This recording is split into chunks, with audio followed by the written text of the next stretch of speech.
So welcome to everyone to the second installment of the 2020 edition of the Japan-U.S. Innovation Awards Symposium.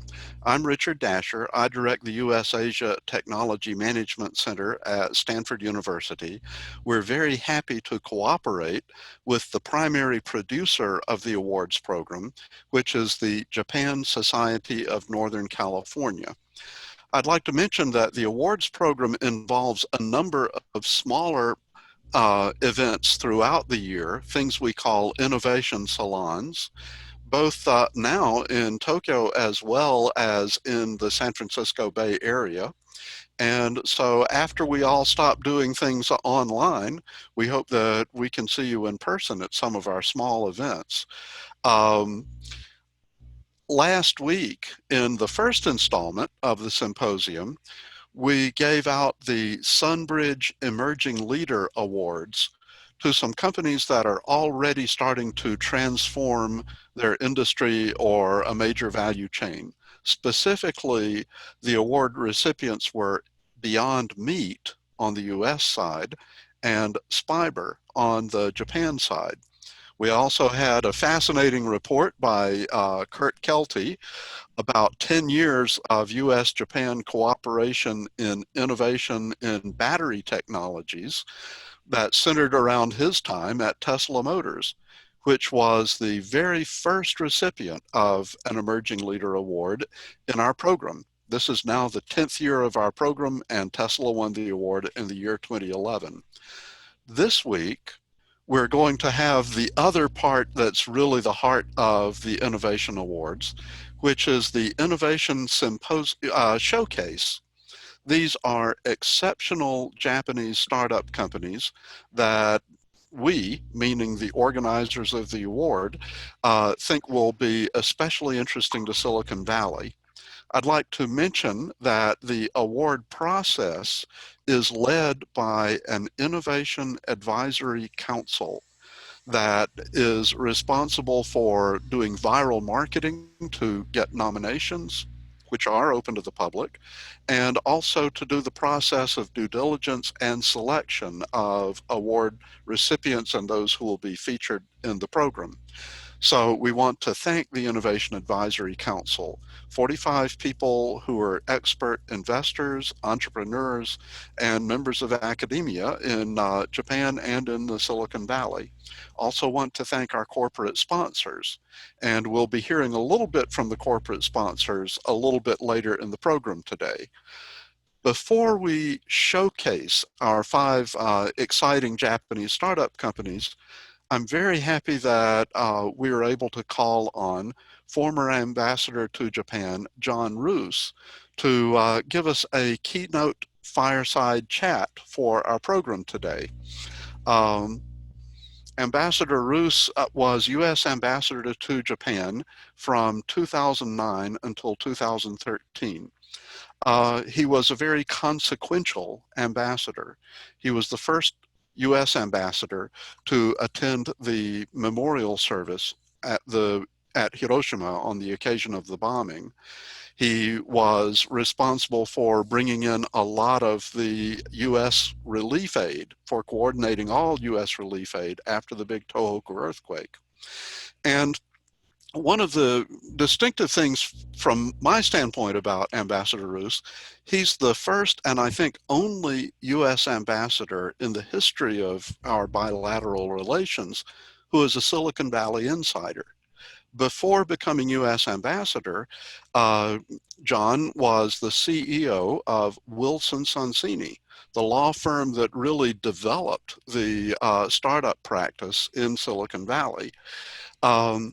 Since coming back from Japan, John has been closely involved with Japan, now in the capacity of being founding director of Geodesic Capital, which is a later stage VC fund that helps rapidly growing tech firms access Japan and Asia markets.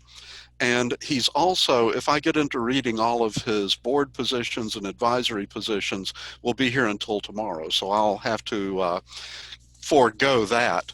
But I'm really happy that you could join us today. John, how are you doing? Well, Richard, first of all, thank you for that generous introduction. I've told you this before, but I will never forget that when I was first nominated to be an ambassador, and no one, except for a few tech companies outside of Wilson Sonsini, knew who I was, you wrote an opinion piece describing how you felt a technology, someone from the Silicon Valley could really help build bridges between Japan and the United States. And I will always be deeply appreciative for that. I am doing well under the circumstances that I think we're all doing. These are trying times and indescribable times, but I'm glad that I'm able to join this conference for only a short time to at least say hello to all my friends and to congratulate you on the incredible accomplishment, 10 years of innovation awards. And I remember when you first launched this and the amazing contributions that you guys have made in the last 10 years. You're really to be congratulated. Well, we couldn't have done it without your support. That was big. But if you go back to that time, Japan had a terrible reputation for not being innovative. And I think that, when you first got there, not many people thought that Silicon Valley innovation could mean anything for Japan. What did you notice when you first got to post, and how did you deal with the situation? Well, first of all, prior to my ambassadorship, I had always had a great deal of respect and admiration for the innovation that took place in Japan. Um, I felt that amazing technology came out of Japan and obviously still does. But when I arrived in Tokyo, I wanted to make entrepreneurship and innovation a part of my agenda, bringing Silicon Valley and Japan closer together. During my 25 years in Silicon Valley, and particularly in the last decade before I went to Japan in 2009, all the talk was China and India, China and India. And I thought that there was an opportunity to help get Japan on the map in Silicon Valley, but also to promote something that I thought would be really important for the Japanese economy. And that is entrepreneurship, which obviously I'm a strong believer in. When I first walked into the embassy, you have what is called a country team meeting with about 25 to 30 or so of the senior management in Tokyo. And I sat at the edge of the table, I'll never forget this. And I said, I wanted to make entrepreneurship and innovation a theme of my ambassadorship. And I got these looks around the table. And then one of my staff members after pulled me aside and said, Mr. Ambassador, can I give you some advice? Japan has never been an entrepreneurial country and never will be. And I said, well, I beg to differ. Post-World War II, Japan was the most entrepreneurial country in the world. I believe the United States and Japan are the two most innovative countries in the world. And I basically did not accept his advice. And in traveling throughout Japan during my 4 years there, I not only met some pretty incredible people involved in different types, levels of innovation, but I obviously grew to greatly respect the country. And I think it confirmed my original instincts that Japan and the United States are the two most innovative countries in the world. So since coming back, this really, you didn't have to keep involved with Japan after coming back. I'm curious what kind of things motivated you after you came back from being ambassador. Tell us a little bit about why you started Geodesic and what kind of mission you have and so forth. Well, when I came back, my wife and I and our two kids, we had the most incredible experience in Japan. And I don't think it's an understatement to say that we all fell in love with the country. And when I came back, I talked to friends on what I should do for the next phase of my career. And I was actually given a couple of bits of advice. Number one, don't go back to where you were living, and don't go back to your prior job, because you'll just be depressed. You've had such an amazing experience. And we went back to where we were living, where I'm sitting right now. I didn't think I'd be spending so much time in my home as I've spent in the last 4 months, but we love it here. But I didn't go back to where I was working, but I wanted to build on the theme of connecting Japan and Silicon Valley.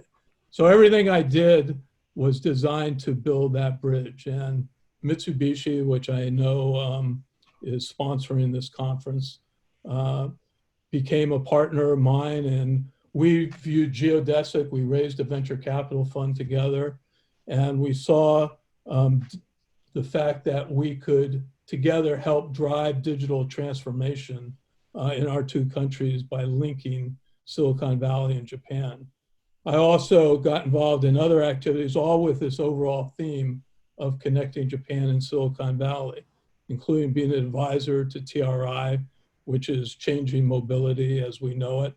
MUFG, which is also a sponsor, which has gone through incredible transformation of the financial institution.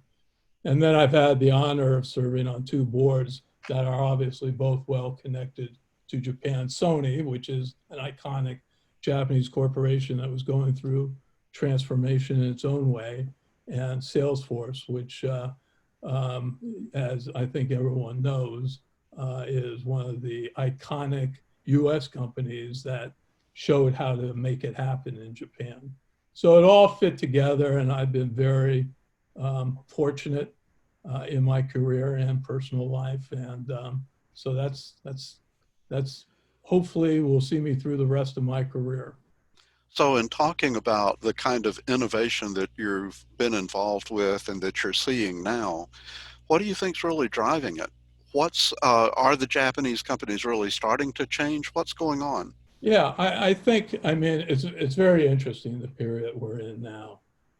If you look back at, our venture capital fund and the other things I was doing, digital transformation has been happening for quite some time, but it's a challenge. It's a challenge for every corporation, but digital transformation is critical in order to compete in the 21st century.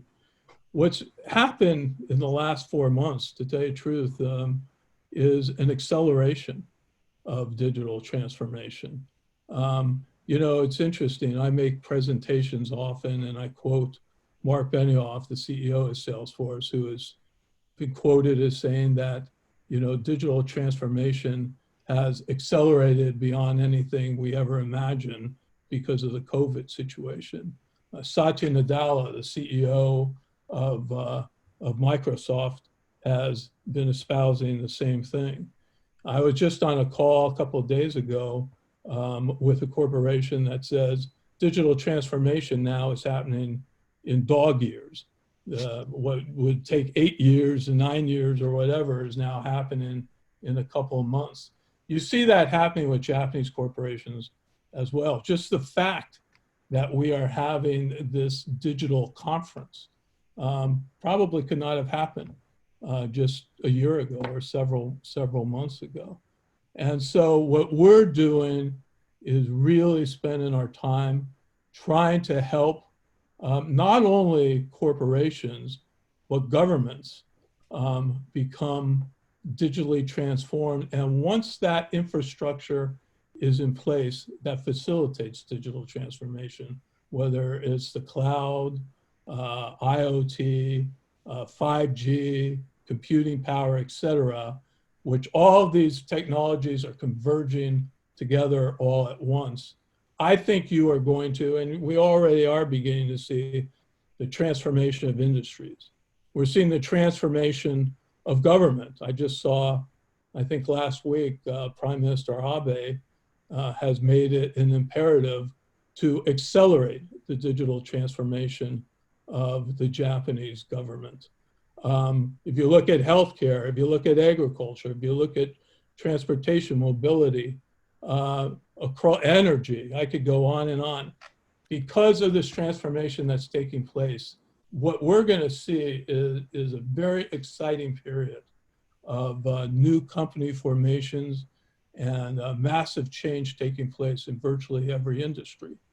And I believe, and I think probably most people on this Zoom conference today believe that those that don't move quickly in this day and age will be left behind. So it's not a nice to have anymore. It's really an imperative.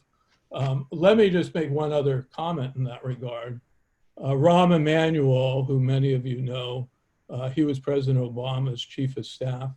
And I'm working with him now through a company, Centerview, that I'm involved with. And he was the mayor of Chicago. He's famous for saying, you should never let any crisis go wasted. And what he meant by that is sometimes in order to have massive change, you need a crisis. Well, I think it's fair to say the pandemic that we have now is the crisis that will accelerate all the things all of us and the companies that you have been honoring have been working on for quite some time. So, John, one of the things to follow up on this point, it's not just that Japan is focusing on digital transformation and the U.S., the Silicon Valley side, is continuing to innovate. I'm curious if you're seeing an increase in hunger, if for lack of a better word, by the big Japanese companies to partner with startup companies here. Yes. Are you seeing, do you have an advice for the Silicon Valley side about that? Well, I mean, first of all, the advice I have for the Japanese side is you need to move quicker. Silicon Valley has an expectation of moving fast or moving on. What I say to the Silicon Valley side, to the companies I work with, you need to be patient. You need to understand that the Japanese corporations are the best partners that you can have. I mean, if you look at what Japan brings to the table, it brings a significant market. It brings a culture that is loyal, trustworthy, a respect for intellectual property rights, a respect for the rule of law. It's a massive market, particularly focused in the Tokyo area. And once you partner with these companies, it's the sky is the limit. And I think the Silicon Valley companies that have made that commitment have done extremely well. What I say to the Japanese companies, the Mitsubishis of the world, the Hitachis, many of whom are our partners, MUFG, is there are many strategies to come into the Valley, and there is not just one. There is set up your offices, which I think there are now over 800 corporations that have done that. Establish your CVCs, send teams over here, invest in venture capital funds, make acquisitions, and move as quickly as you possibly can in those directions, because there is not one size fits all. But I believe that if you aggressively go into all of these areas, you have the best chance to succeed. I also say, accept failure. Not everything you do is going to be successful. I think that's one of the things that has been very important in the emergence of entrepreneurism in Japan, is more and more young people there are accepting failure, not as true failure, but as a learning experience.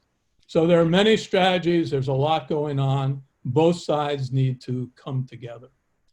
But yet this is kind of running upstream, because along with the COVID-19 crisis, you've also got this almost, I hesitate to use the word decoupling, but really movement away from globalization. I wonder how you see the China angle now in terms of U.S.-Japan relations. Well, first of all, I think like most Americans, I'm very worried of the level of tensions and the deterioration of the relationship between China and Japan, China and the United States, I'm sorry. When you look at um, the challenges that are out there, whether it's climate change or COVID-19, the pandemic, we need to cooperate with China. We need to find areas of cooperation. And so I hope our relationship gets into a better mode than it is now. When you bring Japan into the picture, it's interesting. To be honest with you, it's an opportunity for Japan. If you look at the Silicon Valley right now, Chinese capital coming into the Silicon Valley in the form of investments, acquisitions, because of the regulatory hurdles and other challenges, the theft of intellectual property, it is frowned upon. It is very difficult, and most companies and venture funds are not accepting Chinese money or partnerships. And that may be an overstatement, but not too much of one. That creates an incredible opportunity for Japan. Because of all the positive attributes that Japan has, that creates an incredible opportunity to, in a way, fill that void. And I think everyone on this phone call, on this Zoom call, sees what's happening, that the Silicon Valley more and more is appreciating the value that Japan brings to the table, not just in financial terms, but as partners, et cetera. I think the other thing is the United States is in a fierce competition, as is many parts of the world, the Western countries, with China. China has not hidden the fact that they want to dominate certain areas, whether it's 5G or artificial intelligence. And they are very disciplined and have many advantages in accomplishing that goal. That makes it that much more important that the United States work with its allies closely in these areas of technology. And first and foremost of our allies that we need to work with is Japan. Getting back to my original statement that you have the two most innovative countries in the world. So while the China situation is from many, in many respects, unfortunate, there are, in my view, opportunities for both the United States and Japan to get closer together as a result of that. John, thank you so much for your comments. I know you've got a hard stop. Real quickly, Kimberly, I wonder if you could unmute everybody and let's see if we can give applause. Can I just say one thing, and I apologize, I have a hard stop before this came on the agenda, but I very much wanted to do this.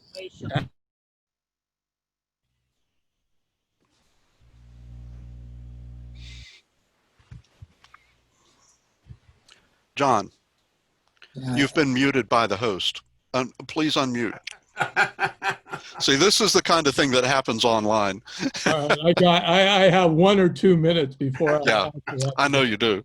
But let me just say that even though this is amazing, the Zoom conference and what you're able to do in the side rooms and the chats and everything else, I miss all you, all of you. And I miss, Richard and I were saying before, there's no substitution to all of us getting together for a beer or wine after this conference just to talk. And I hope that in the not too distant future, we will be back to that. But let me just end by saying thank you to all of you for being a friend, colleagues, partners in the case of Mitsubishi, MUFG, and others on this call. And I want to wish you all the best of health. Wear your mask, socially distance, good hygiene, most of which you don't have to say to the Japanese. So this part is I'm talking to my colleagues here in the United States. But again, thank you. I'm really honored to have been part of this. And thank you so much. Thank you so much, John. Really appreciate it. We'll see you soon, I hope, for that beer. So, yeah, we will move right along. And we have a couple of sponsor presentations. And for our first sponsor, I'd like to call on Mr. Tsunehiko Yanagihara, who is Executive Vice President of Mitsubishi Corporation of the Americas. So Yanagihara-san, the floor is yours. Thank you, Dr. Dasher. And I guess now going Ambassador Bruce for the wonderful segue to the symposium. Thank you also for all the people at the Japan Society, particularly Akiyama. I think that you have been doing a great job in terms of bringing everybody in Northern California together for this symposium. So let me share my screen. And I'm going to talk briefly about what Mitsubishi Corporation, what we do in Silicon Valley. And Mitsubishi Corp, as you may know, is Mitsubishi Shoji, which is a trading and investment company of Mitsubishi Group. And what we do in Silicon Valley is we run this informal organization called MLab. And often people ask me what M stands for, knowing that it's likely to be Mitsubishi, but I'll tell people that it's a mixture of different set of core competencies. What I mean by that is when I came to Silicon Valley in 2016, I came out of Tokyo, but before that, I was in Washington, D.C. I was head of Washington, D.C. office for 5 years. I was looking at Silicon Valley from Washington's perspective. And I also lived in, we grew up in the US for many years, particularly on the East Coast side of US. And I came to Silicon Valley and realized very quickly, just as Ambassador Ruth mentioned, that Japan's presence was very weak. And often enough, as you can imagine, when we talk about Mitsubishi, people often call us in our office as to ask for air conditioners or auto parts, or I don't know, some people may even call me for missiles for Mitsubishi, or if they knew a lot about Mitsubishi, they called me for carrying beer for purchase. So Mitsubishi itself is a very vague company in that sense.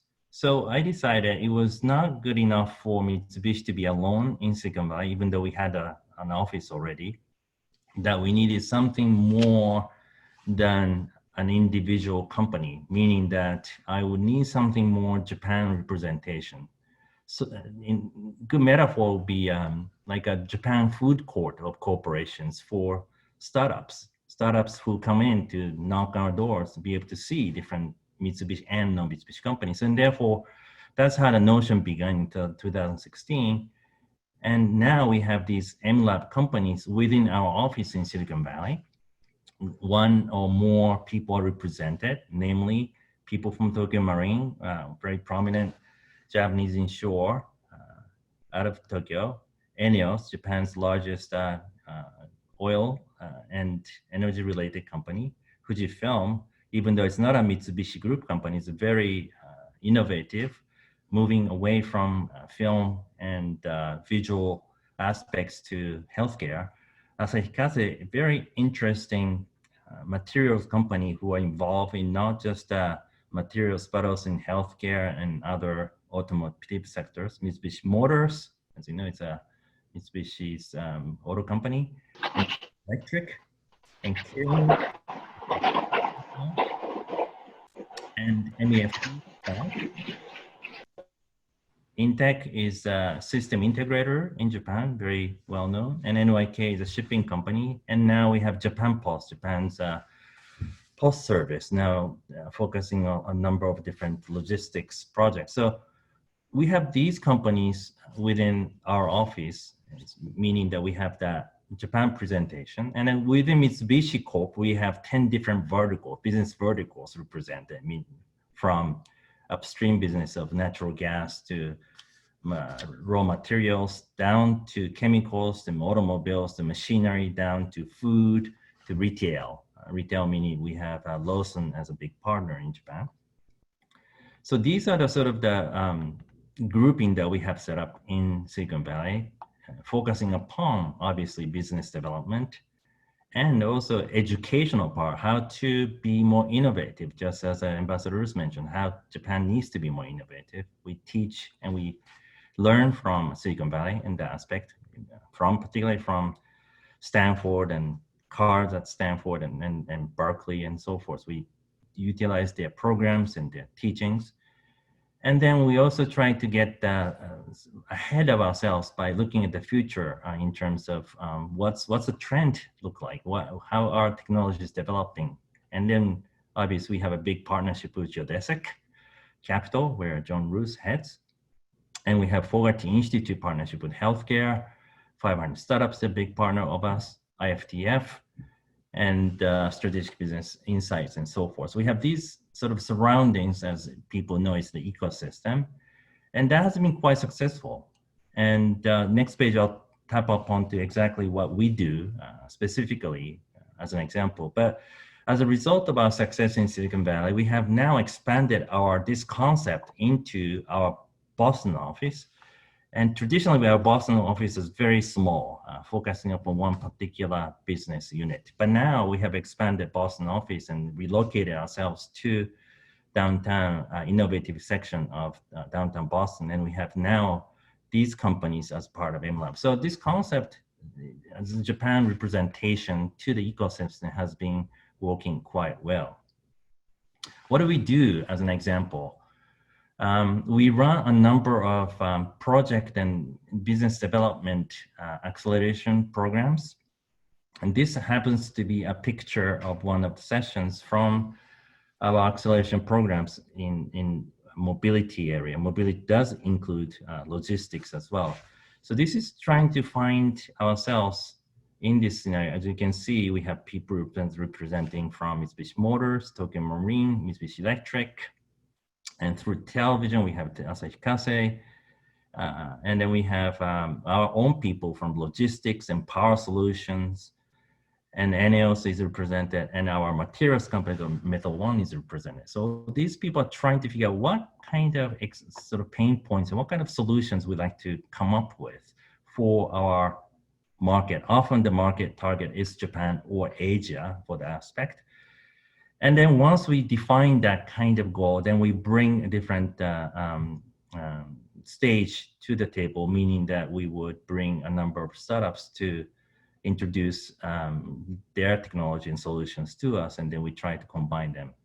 So this has been our journey in terms of trying to be the interface between Japanese companies and Silicon Valley. And as has been mentioned, we use different tools. We use investment tools. We use a relationship in terms of licensing.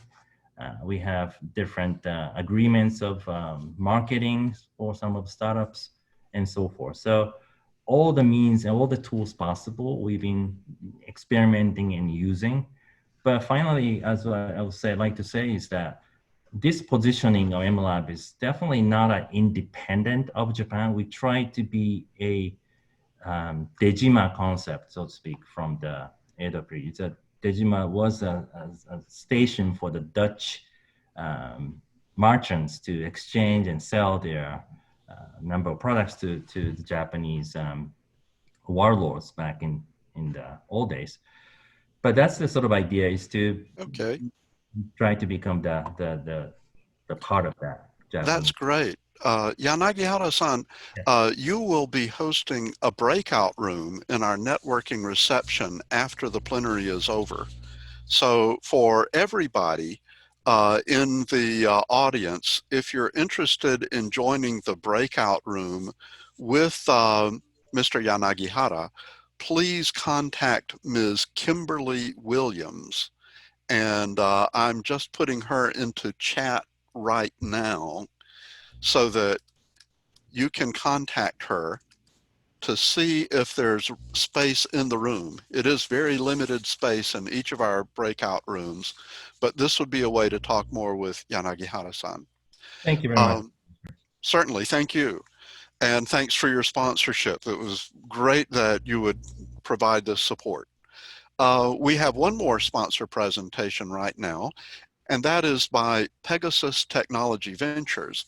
And I'd like to turn the microphone over to Mr. Carter Boisfontaine, who is representing Pegasus here today. Carter, you're online, I hope.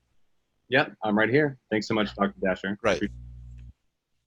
Let me just get my screen share going on. How about that? Perfect. Well, hello, everyone. I'm delighted to be a part of this event and be able to speak to you a little bit more about what Pegasus does. As Dr. Dasher said, my name is Carter Boisfontaine. I lead Pegasus Tech Ventures growth stage investments. I'd love to spend a little bit of time telling you why Pegasus Tech Ventures is a little bit different of a model and how corporates can benefit from working with us. So Pegasus Tech Ventures has pioneered what we call CVC 4.0, or Venture Capital as a Service. VC as a service is different in that we establish private funds with their corporate partners, meaning that the corporations that we work with have the option of being the sole LP in their very own fund with Pegasus, not with any other corporations involved.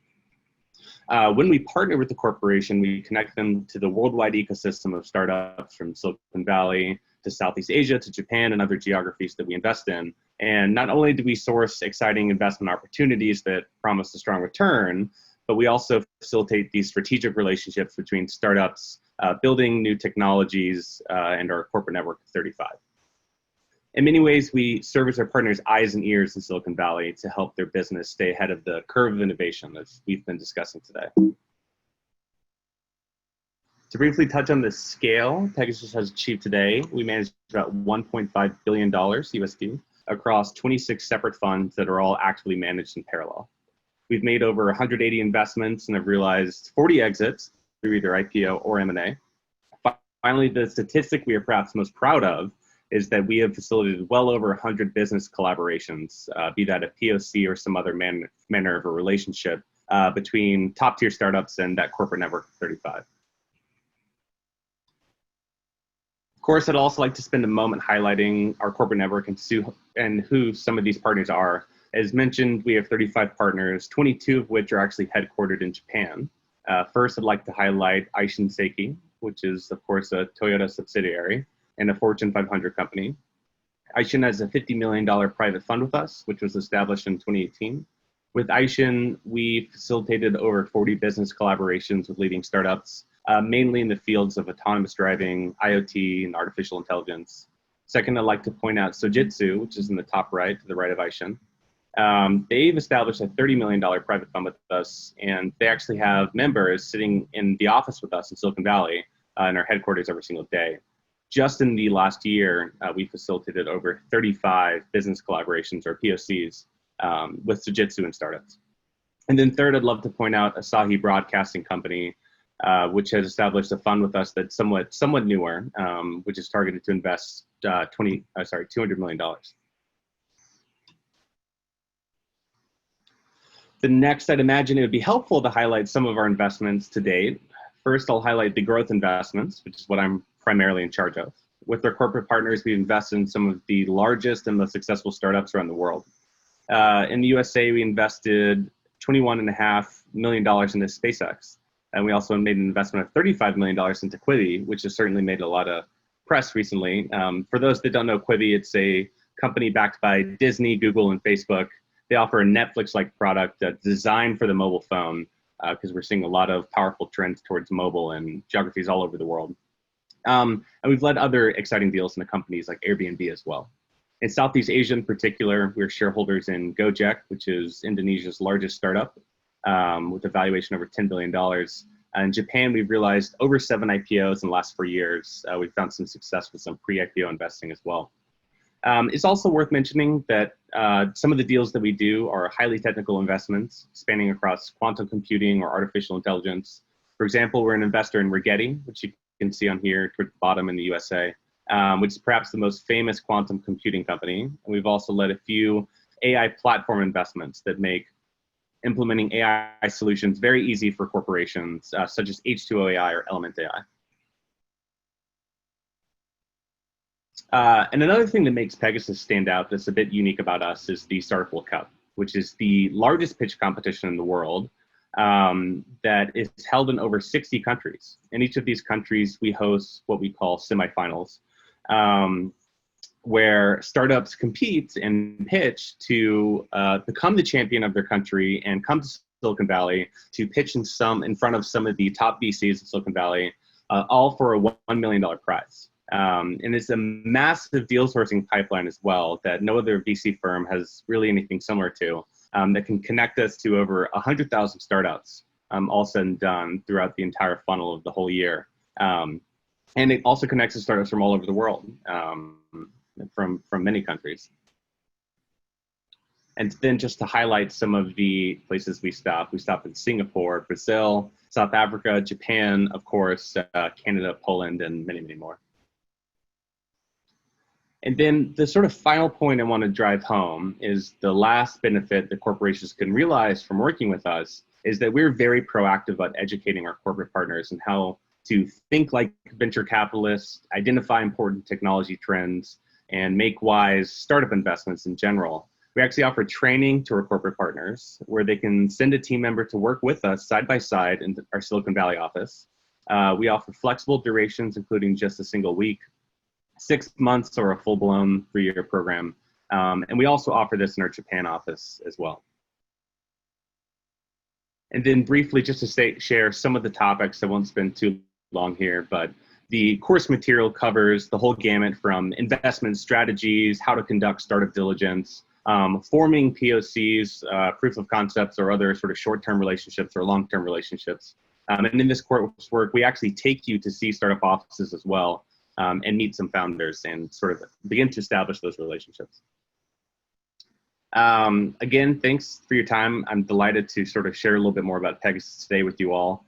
This about sums up the presentation I'd like to share.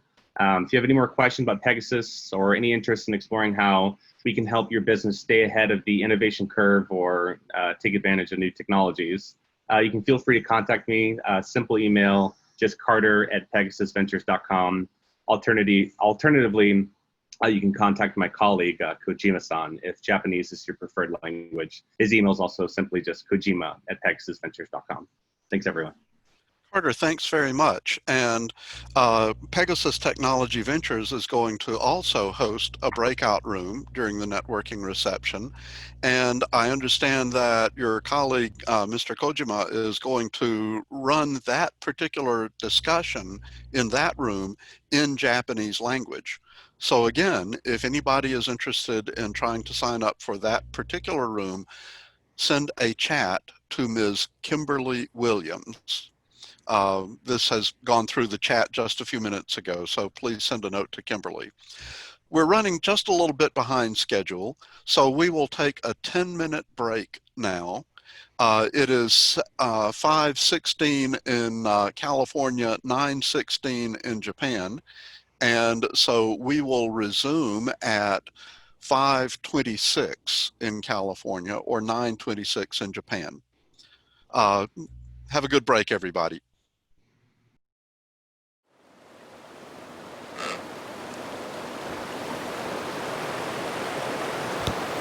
The first penguin spirit. Despite the possibility of encountering killer whales lurking in the treacherous and icy sea, the first penguin that courageously plunges into the water is referred as the first penguin. Digital Garage is a first penguin in the internet world.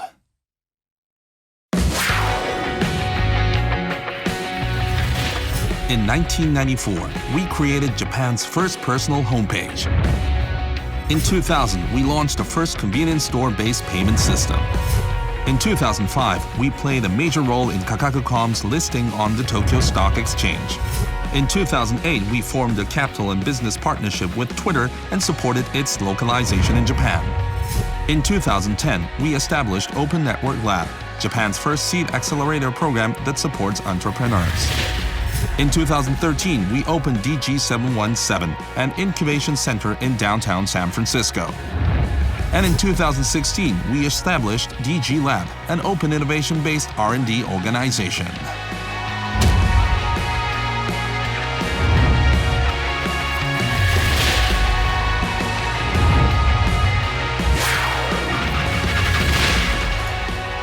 The power to tie phenomenons together as a context company comes from the background of cutting-edge efforts to form a new generation.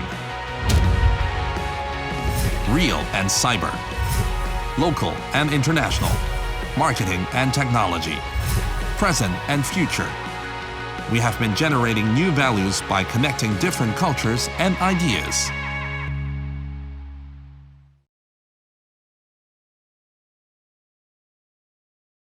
Fabit is one of the largest Japanese co-working companies, founded with the goal of building a vibrant startup ecosystem and incubating innovation. Fabit is a hub for the growing startup community in Japan. We support Japanese companies expanding their business overseas and foreign companies starting business in Japan. There are 23 locations across Japan, and we also have an international location in San Francisco, Hawaii, and Philippines, and operate in Boston area under the name of Workbar. Since we aim to support startups from all angles, we provide much more than just space. We also offer a wide range of business services, including a larger event, which we invite renowned speakers and startups from all over the world as speakers, networking events, discount on branding tour and website development cost, a free job posting site, consultations with specialists, investment opportunities, exclusive SNS platform, and extensive business marketing opportunities. To adjust to the new normal after COVID-19, we Fabit take a measure to protect Fabit members and our staff and continue to make effort to improve our services. There's many opportunities and connection to take advantage of joining the Fabit. We welcome you anytime, and we are hoping working with you. Thank you.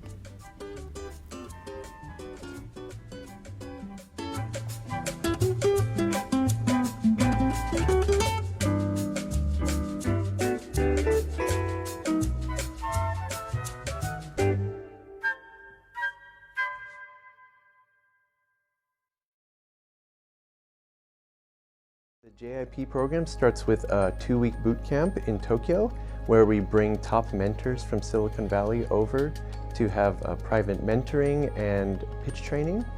And then the top Japanese startups from that batch will come to San Francisco to exhibit and also participate in a private investor pitch night. The companies that are here today, I've been able to see them go through this really interesting arc. So when I first met them, generally they're very, very product focused. They're focused on their technology, they're focused on their product. And part of what this program helped them do was shift from having a product focus to having a customer focus, talking about the value proposition to their customers.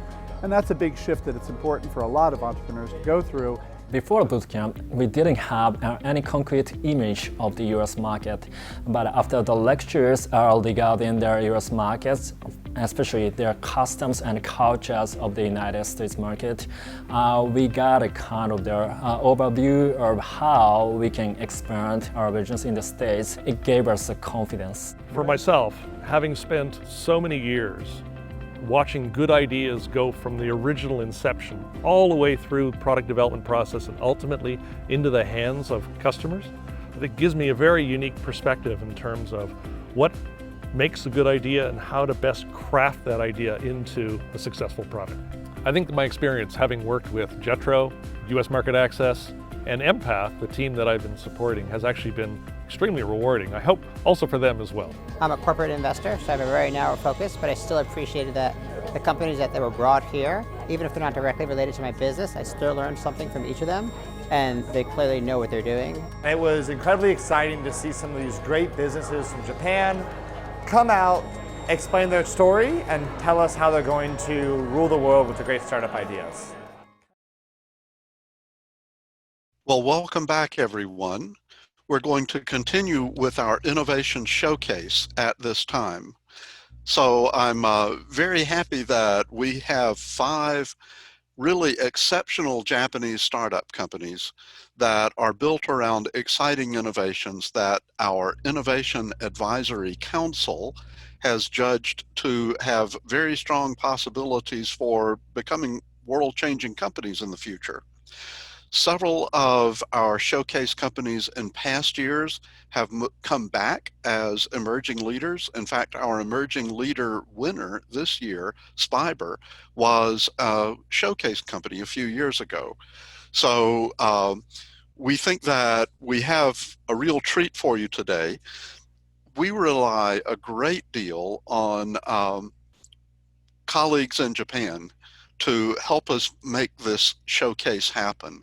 So for a long time, our go-to person was Mr. Ken Yasunaga, who is the Managing Director of Innovation Network Corporation of Japan. And Ken will be coming back in just a few minutes. But to introduce the showcase and to introduce Ken, I'd like to turn the microphone over to Mr. Satoru Watanabe, who is the representative of the Japan Society in Tokyo now, as well as being the CEO of Maximize Incorporated. It's been great to work with Satoru-san this last year or two on coordinating with all of the showcase companies that are all in Japan, and also arranging activities for them with people here in Silicon Valley. Satoru, the floor is yours. Thank you very much. Thank you for the kind introduction. Hello, everybody. My name is Satoru Watanabe. I'm the CEO of Maximize Inc., which is a small consulting company based in Tokyo. We are a small consulting company, but we have a big vision, which is to transform all the Japanese companies to make them much more innovative so that we will have a successful future in Japan for next generations. To achieve this vision, we provide 2 services. One is business model innovation consulting, which we bring the process-based innovation methodology from Europe, which is used by many European large enterprises to accept the way Silicon Valley startups do in a large corporation, which I understand to apply to Japanese companies as well. Another service we provide is the technology sourcing, which we bring the latest technology from Silicon Valley or Europe to Japan and start up a new business around such technology. All these services are purely to transform Japanese companies to make more innovative. And I serve as a chief representative of JSNC Japan office for the same reason. I believe Silicon Valley culture is very, very important to be innovative. And Japan Society of Northern California is exactly that kind of organization. We can provide the opportunity to contact with the Silicon Valley local people to acquire the open culture and the challenging, give it a try type of culture, as well as the people sometimes ignore that they are very, very logical and they are also logical as well as open. That's a very important aspect of the Silicon Valley, and we'd like to provide this kind of opportunity, to make friends with people in Silicon Valley. Let me pull up my slides. It's my honor to introduce Showcase Awards.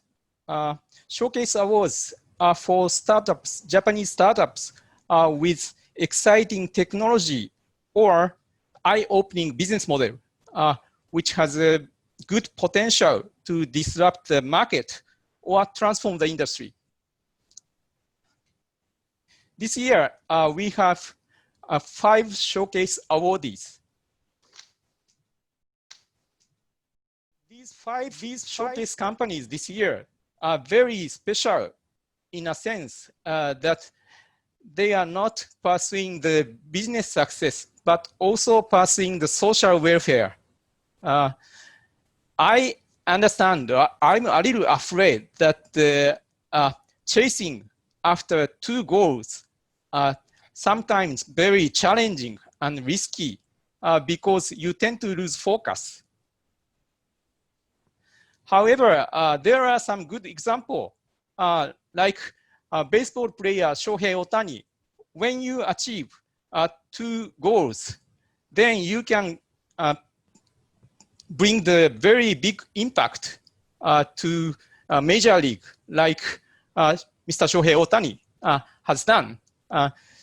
The purpose of Showcase Awards is to provide the opportunity to Japanese startups to have connection with local Silicon Valley culture as well as people, and provide them opportunity to become successful in the US market, and hopefully to bring a big impact to the Silicon Valley, which is the major league of startups. Normally, we have this symposium at beautiful campus of Stanford University, but because of COVID-19 pandemic, we cannot have the on-site symposium, unfortunately. However, there's a good part. Because we moved the event online, cross-ocean, for Japanese people who live in Japan, it's much easier to join this kind of event from Japan. By the way, we use Zoom as an infrastructure, and Zoom is the emerging leader winner last year. So I assume that we have many audience from Japan today, and I like to take this opportunity to introduce our activity in Japan. So Japan Society of Northern California Japan office is located in Tokyo. We work with our team in California to provide the events to convey the latest information from the Silicon Valley, as well as to create the opportunity to make friends, make many friends in Silicon Valley. Last year, we had the Age Tech Innovation Program jointly with the US Embassy in Tokyo, and with the support from Sompo Japan, Keidan Lens Keizai Koho Center, Osaka Crossport, Kyoto University Innovation Capital, and others. And we also have more casual events like Silicon Valley 100 Nomikai Night, which is a kind of a alumni party for Silicon Valley experts, so that we can collaborate together in Japan. And we had the support from WeWork, who is the 2018 Innovation Emerging Leader winner. Again, because of the COVID-19, this year we moved, JSNC moved all the events online. So it's all cross-ocean online programs. So for Japanese people, for Japanese companies, it's a very good opportunity to join this event from Japan. So if you are interested, please join us. And you can contact us from the Japan Society's URL here. Okay, now it's showtime. Let me start the video.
now our feature presentation from five showcase companies. Before begin the presentation, there's a message from our administration team. During the presentation, if you have a question for any of the showcase companies, please use the chat feature of the Zoom to ask questions. And the presenter for 2020 Innovation Showcase Awards is Mr. Ken Yasunaga of Florida Corporation. Yasunaga-san, the spotlight is yours. Okay, thank you, Satoru-san. Well, thank you for the presentation. Let me introduce the first showcase company, that is AC Biode. This is the company that provides the world's first standalone AC battery. And let me introduce Mr. Tadashi Kubo, co-founder and CEO of this company. And actually, Mr. Kubo was the former boxer who has experience to fight with the world champion. So he's a big deal. So Kubo-san, he's a crystal. I'm sorry it is not the champion belt, but I'm honored to present this crystal to you. Well, congratulations, Kubo-san. Oh, thank you. This is my great pleasure to be awarded. Here's my trophy. Thank you so much for organizing and for this opportunity. So let me start this with the current war. So the name of Tesla came from Nikola Tesla. So who was Westinghouse invented AC, alternating current, and who had kind of fight against Thomas Edison, who invented DC. And actually, when I used to work on renewable energy and the batteries, I was wondering why we don't have an option of AC battery, because currently all the batteries in the world work at DC only, while power transmission, distribution, and motors have both options of AC and DC. And the challenge of the battery, the world is that, of course, we need much better and safer batteries, but it takes a lot of time and investment to develop new materials or new types other than lithium-ion batteries. As you know, Nobel Prize, the inventors of lithium-ion batteries won Nobel Prize in chemistry last year. But at the same time, over the past 30 years, the basic principles remain the same, because it is so difficult to make new materials or new types. So what we have developed is that we use all the existing materials and existing battery production lines, but we have developed an AC battery instead of DC by having a biode. Biode is a new word we created. It's an intermediate electrode between plus and minus. So the blue ones on this slide, you can see here, are biodes. We put not only plus and minus, but also like 5 or 9, 13 electrodes, depending on the capacity, with a single switch. With this structure and the biode, we can create AC from a single battery and a single switch. We already have several working prototypes, as you can see here. Advantages we have on comparing with DC current batteries are that it's safer, so that we can reduce production yield rates of the battery. We reduce the cost of battery electronics by minimizing converters, inverters. Because, for example, when you charge the battery, for example, from your smartphone, you need to change from AC to DC to charge. Double the lifetime and increase the capacity through the multiplier we are also developing, electric circuits. It's chemistry agnostic, so we can apply this not only to lithium-ion batteries, but also for the future batteries, such as all solid-state batteries as well. It's compatible, as I mentioned, with existing supply chain. So it's not, we don't create from scratch, but we're utilizing the existing supply chain. The last but not least is flexible. So we output can be AC or DC, depending on requirements of the system. So we are still developing our system, but by second quarter of next year, we will do a pilot test. We'll actually put the system on the drones first, because drones can fly only for 20 or 30 minutes at the moment. So we get a lot of inquiries from drone manufacturers. And after that, we will test also with other micro-mobility, such as e-bikes, e-scooters, and so on. After that, we will tackle to energy storage of wind farm and electric cars. We have won several awards. We got a good feedback, such as MIT in Cambridge, and also University of Cambridge in the UK, and several competitions we won. Here's our team that we have 5 members right now. That I used to be an investor on renewable energy and battery field. And we have 3 engineers, including Dr. Atsushi, who used to research on the multiplier and particle acceleration, which we combined between battery industry and electric circuit industry. So it's interdisciplinary know-how we have. And Robert and Farah are also engineers. And we got funded by the European Union of Inner Energy, that Jan is an advisor from Inner Energy. So that's all for, and I have more details on technology appendix on this slide, and I'm happy to answer more questions at the breakout session. Thank you for listening.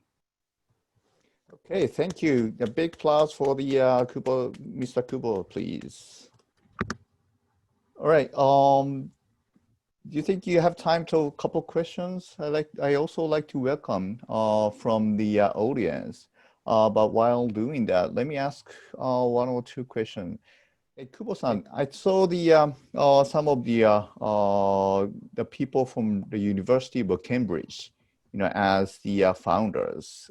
Could you, give a little bit of background? How did you get started? Yes, sure. Actually, we combine not only battery side, but also electric circuits, the named Cockcroft-Walton multiplier. And this multiplier was invented at Cambridge back in 1930s, partially for particle acceleration. And this is one of the reasons why we started first in the UK. But the funny thing is that because of the Brexit, we actually moved to Luxembourg and Japan after that. Okay, good. So, and let me jump in with a question. Sure. I think AC Biode already has a similar technology from your development of the biode that is used in catalysis. So you're able to do waste processing with this kind of process? Yes, our experts is the material science. Thank you for the question. So we utilize this know-how and experience in the past to make a chemical catalyst to tackle ocean plastic waste as well. And actually, we have already commercialized this, which we could develop faster than the batteries. Interesting. How is the battery? How is the customer traction on this battery side? Yes, we got signed contracts and interest from drone manufacturers and e-bike manufacturers who want to test as soon as we are ready next year. Okay, good. So we'll look forward to having this commercial production. That's great. Thank you. All right. So I think the AC Bio will have the room. So if you have any specific question, please go to and then ask them directly. But meanwhile, please if you have any question you want to ask during this event, I'd be happy to introduce that. So I like to make it more interactive. So, okay, the next showcase company is Bionic. So Ken, we do have to do this by chat though, because we have so many people in the room. Right. So if people would write your questions in chat, I'll make sure that Ken gets them. Yeah. That's right. Yeah, that's what I'm trying to say.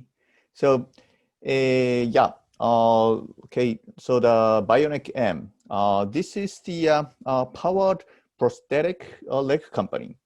And let me introduce Dr. Xiaojian Sun.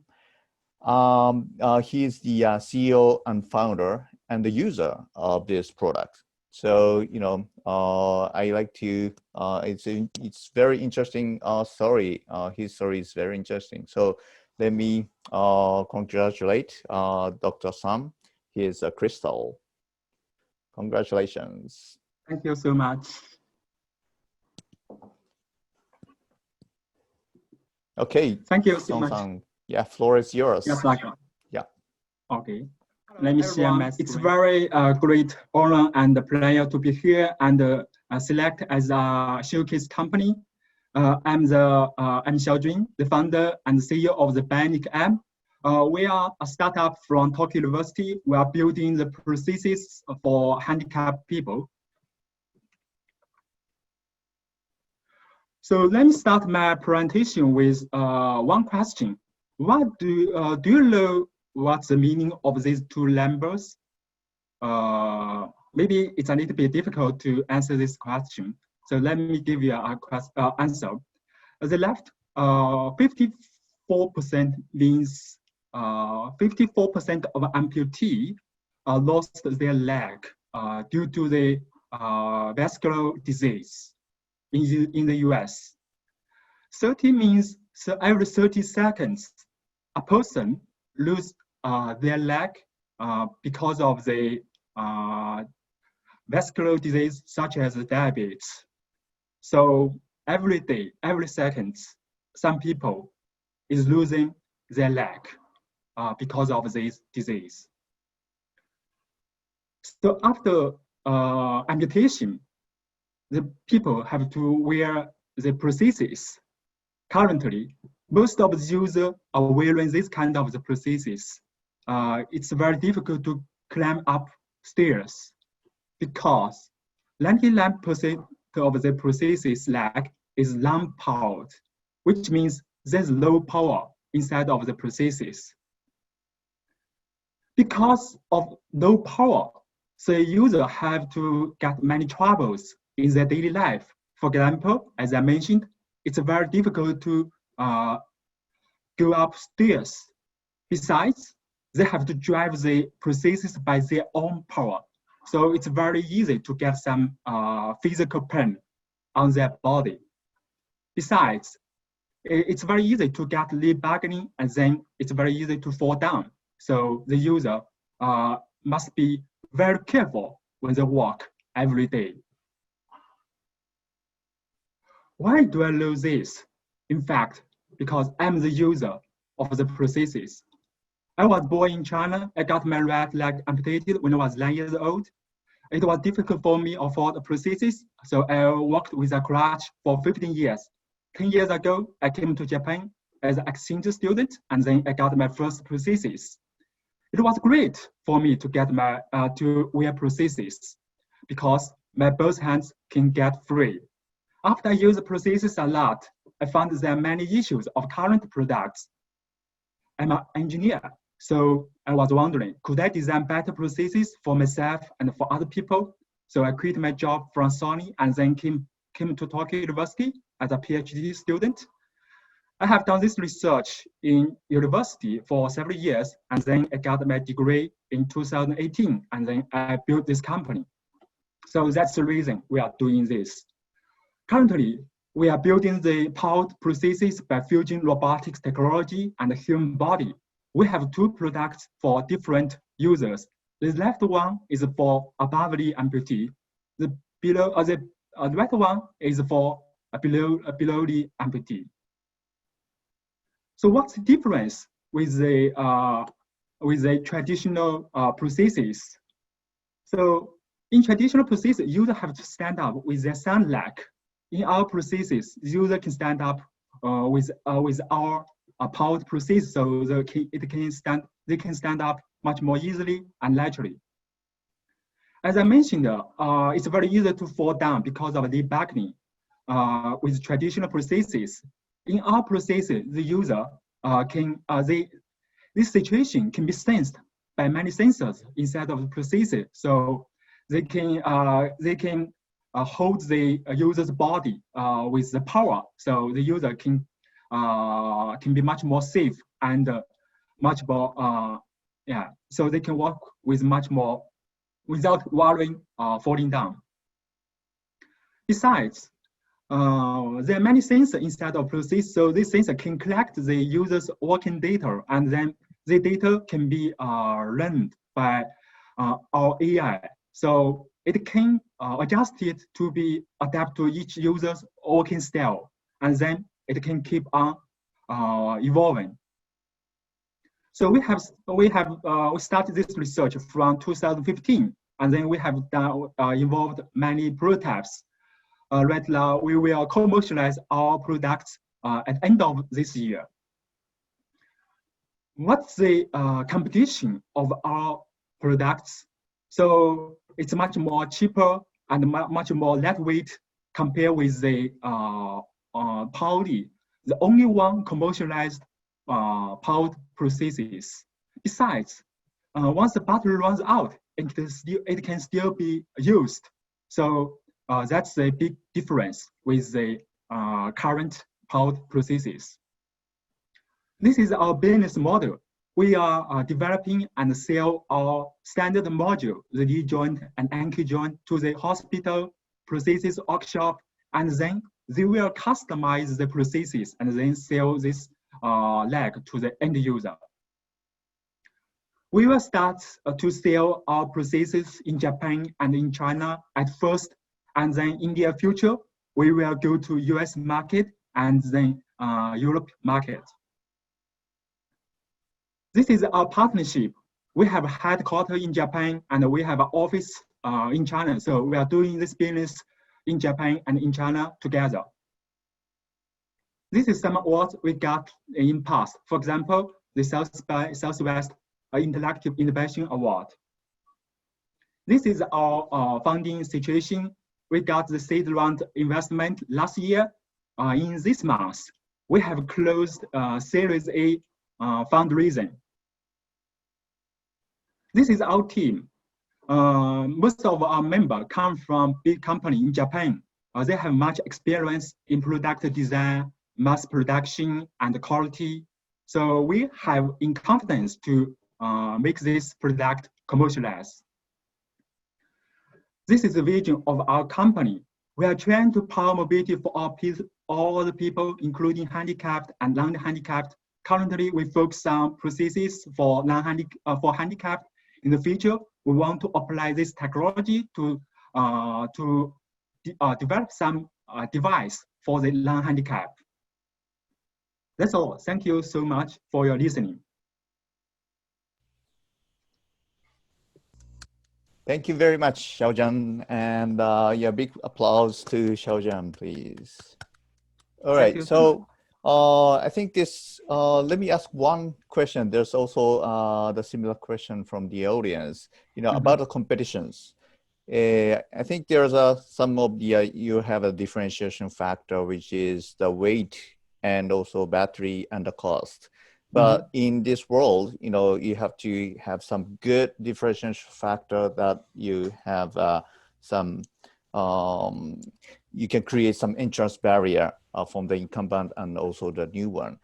What's your advantage beyond the this cost and weight? How you can create some good competitive advantage now and the future? Yes, so in fact, we start this research from Tokyo University. We have done many technology. Have many research achievements in the university. So we believe that we have some advantage in the technology, but that's not enough. So we are trying to expand. We are trying to developing our business model. We are trying to make some innovation in the business model. Besides, we want to apply our technology to some other fields, such as the personal mobility. I think the mobility for other people is a very big issue because it's aging all over the world. So we are trying to use our advanced technology to develop some personal mobility for those people who need this technology. Okay, good. All right. So one last question. What's this also from Richard? What are the biggest challenges to the commercialization? Yeah, I think there are two issues, two difficult when we try to commercialize. The first one is safety. because the user is use this product every day, everywhere. Although it's not the medical device in Japan and in China, but we have to make sure it's safe enough because the user work very randomly every day. So it can provide power to the user, but if the power is not proper in the timing and in the place, so it would be make some dangerous situation for the user. So we have to make sure the product is safe. That's one issue. This other one is the price. We want to make the cost down, but we are using many very expensive parts. So the price is still very expensive. So we are trying to make the price much down. So that's also another challenge for us to commercialize this product. Okay. Okay, great. Well, thank you very much, Xiaoshan, and I look forward to, maybe, having a new product line beyond the prosthetic legs. Thank you so much. Okay, great. So our next showcase company is Empath. Empath is a, vocal emotion AI company. And representing let me introduce co-founder and CSO Hazumu Yamazaki. And Hazumu has received lots of awards, and I'm honored to be a part of them. Hazumu-san, congratulations. Oh, thank you. So thank you for having me for this fabulous event. I'm Hazumu, co-founder of Empath, and we are developing their voice emotion recognition AI. So let me share my screen now. And I'm very sorry, I look so different from my pic because I had no opportunity to have my hair cut during this COVID-19 situation.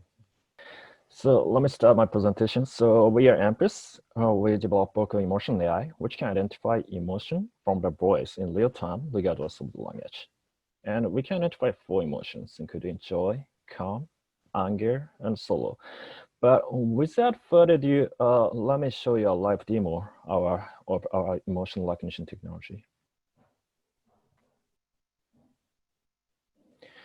So this is a demo application of the Empath, which can identify 4 emotions, including joy, calm, anger, and sorrow. And we focus on not what you say, but how you say it. So we focus on acoustic features of the voice, such as speed, tone, pitch, body intonation, and so on. And this is not a video. Actually, this is a live demo of the emotion analysis from my voice now. And let me go back to the slide. So by using this technology, we already got 2,400 customers over 50 countries in multiple business sectors, such as mental health care, automobiles, robotics, education, IoT, and so on.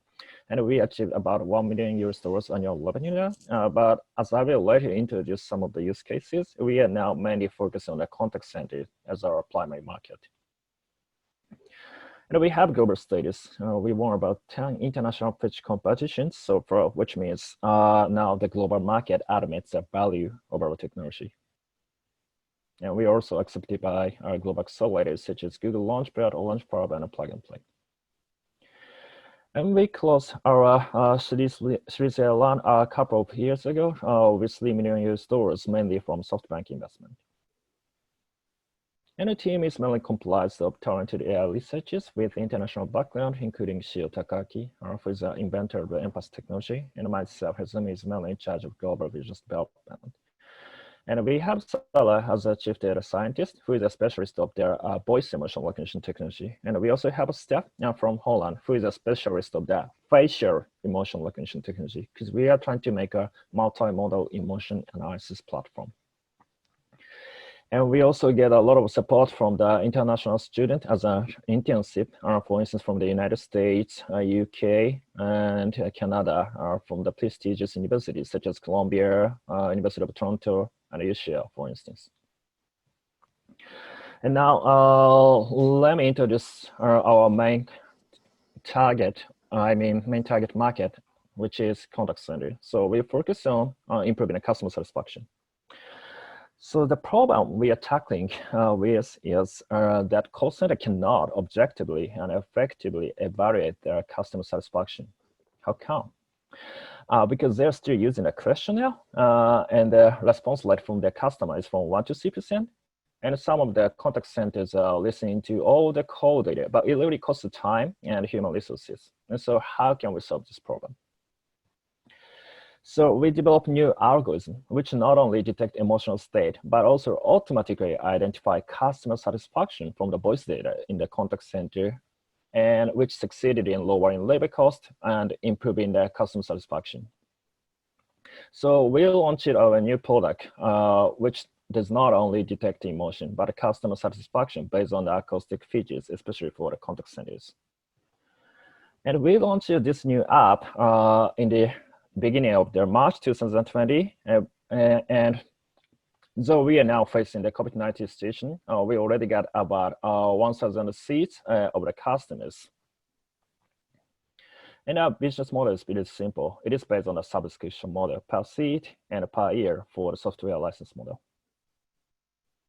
And we did not only create customer satisfaction detection, but also developing the new model for the contact center for the upselling material. For instance, we succeeded in developing the operator service quality evaluation model. For instance, the red box demonstrate the high quality operators whose emotional states demonstrate calm emotional status stably compared to the low quality operators whose emotional states really fluctuates. We also succeeded in creating detecting complaints model from the customers of the contact centers by collaborating with a buyer who is one of the largest contact center software player in the world. And in this COVID-19 situation, a lot of contact centers are moving to the remote contact center. And one of the problem is supervisors cannot identify their emotional state of their operators. So it's quite hard to make a good communication. So in order to detect the mental state of the contact center operators, we create a new model for checking the operators' mental health condition. So once their mental state get lower than average, we provide a lot to supervisors in order for them to have an interview with their operators in our stage before they quit, because the turnover rate of the contact center is quite higher than other sectors. And facing this COVID-19 situation, we also launched a new product of the emotion and conversation analysis, especially for a web conference system like Zoom. For instance, it's quite hard to understand your colleague or team members' mental state or motivation in this remote working situation. And so we provide our software to the web conference system to identify their motivation level of our team members.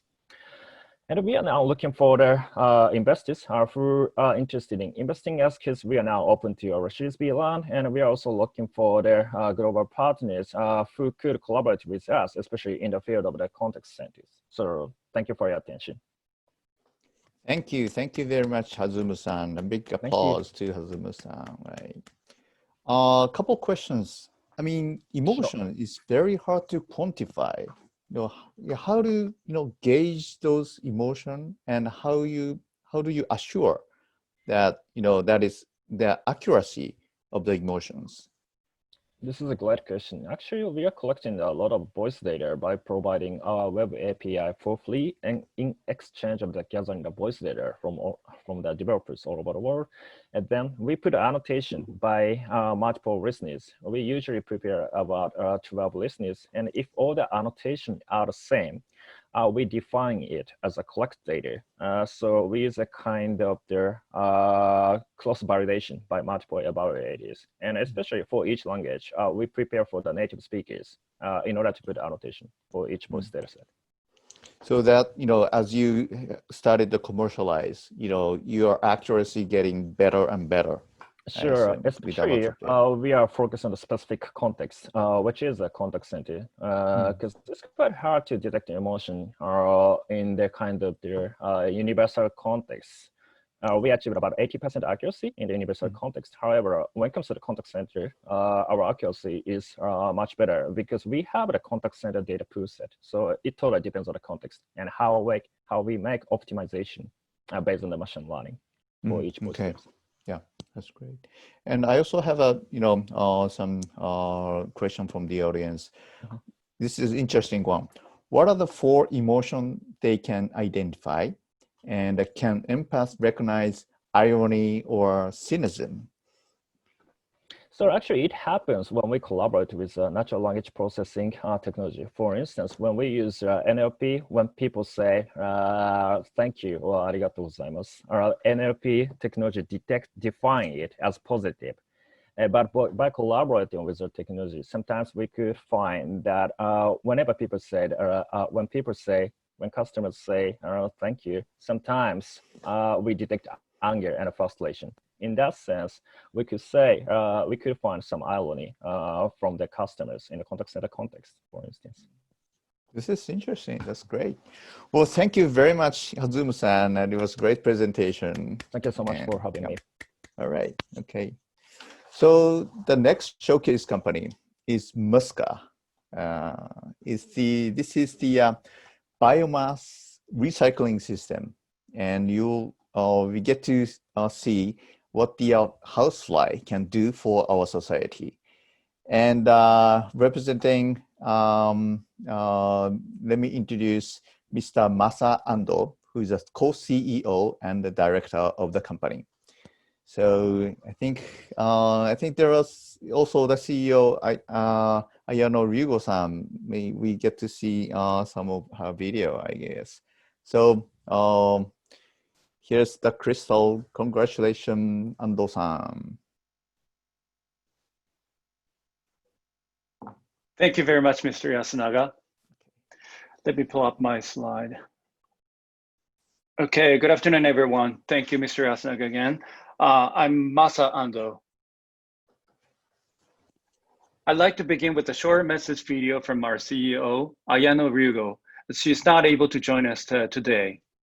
Hi everyone, I'm Ayano Ryugo, co-CEO of Muska.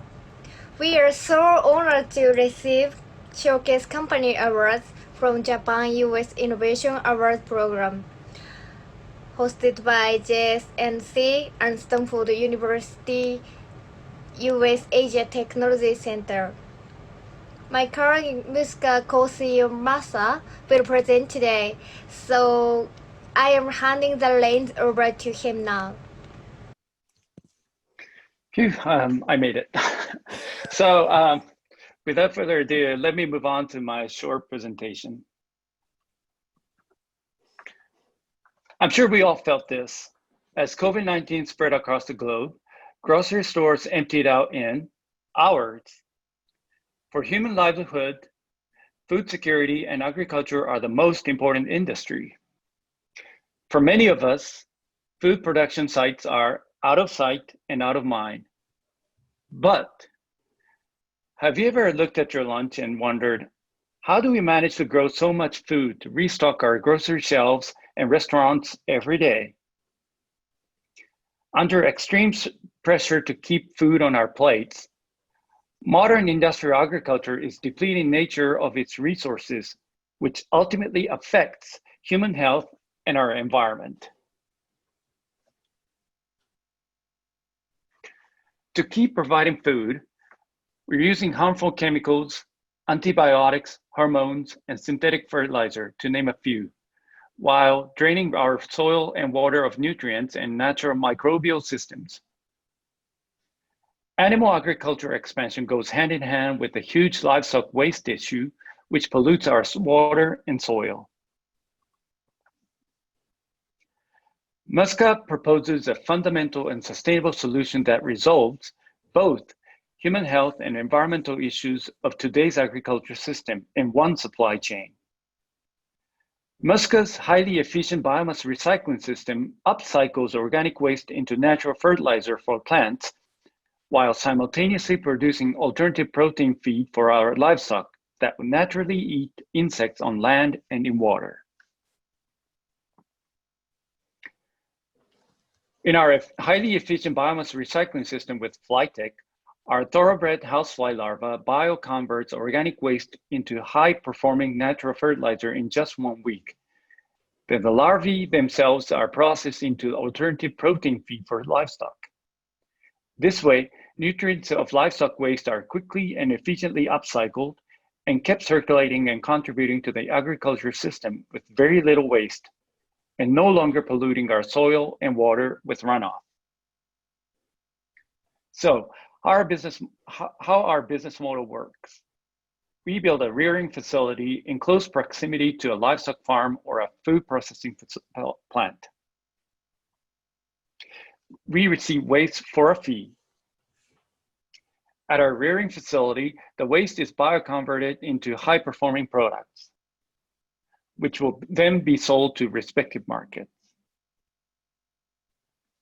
As we expand the business, we plan to franchise this to help building circular economy regionally. Leveraging the circular economy, Muska's business model is in harmony with nature and closely aligned with SDGs. Our business potential has already gained extremely high traction. We're a multiple award-winning company, and we're building strong winning alliances toward commercialization. Muska is featured almost weekly on some media channel, demonstrating strong expectation from the market. In summary, Muska's system speeds up a traditionally one-year process to a quick one-week cycle and produces high-performing feed and fertilizer with more products and application in the works. Muska's system makes the best use of natural bioconversion and produces very little waste, thus is environmental friendly. Ecologically, the housefly is a global common species in the wild compared to other insect technologies, making it suitable for worldwide production and safe for biodiversity conservation surrounding the facilities we built.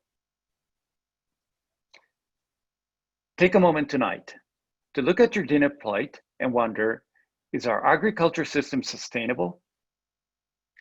I invite you to join hands with Muska in our industrial scale endeavor to circle to a sustainable food future and make future generations proud. Thank you.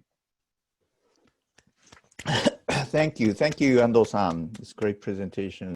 So let me ask a couple questions. It's similar to the question to the Bionic M.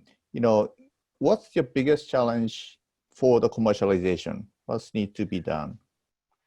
The biggest one is the acceptance from the market, because our products, you know, feed and fertilizer, they're not in the market right now. So, you know, that way, the people need to get used to our products and understand the value of that. So I guess, you know, you need to do some of the POC with the potential customer. Do you have a target or existing POC players? Yeah. Yes. Right now, we've been doing the POCs in our proximity to the lab, which is in Miyazaki Prefecture. Because we have a lot of tractions from the market, we intend to sell a small size of the product to consumers as well as industrial players as a POC. Okay, great. So for those of you, if you have any further questions, you can ask Kimberly for the breakout room, and you can participate over there and ask some detailed question. And Kubo-san, I think you're also planning to expand to the US. Ando-san, I'm sorry. Yeah. Yes. Yeah. Yes. You know, we intend to go to the US as well as other part of the world, because we work with the livestock industry as well as agriculture. So it is natural to go to the US. Right. Okay. Great. Well, thank you very much, Ando-san, and thank you, Mr. Asunaga. Yeah. Thank you. All right. The last showcase company is called QD Laser. QD Laser is actually a spin-out from the Fujitsu, and they provide a laser retinal imaging company. And representing is Dr. Nori Miyauchi, who is a senior manager of the Visual Information Device Division. And he used to be a consultant, and but he joined this company a couple of years ago. And let's hear his story. Well, congratulations, Miyauchi-san. There you go.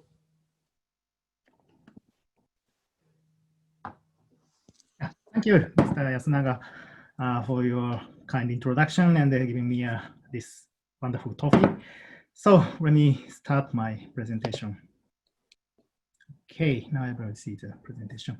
Hi, everyone. This is Nori Miyauchi from Curie Laser. I'll give a talk on behalf of Dr. Mitsuru Sugawara, CEO of the company. It is my great pleasure and honor to be a part of Japan-U.S. Innovation Awards as one of the showcase companies.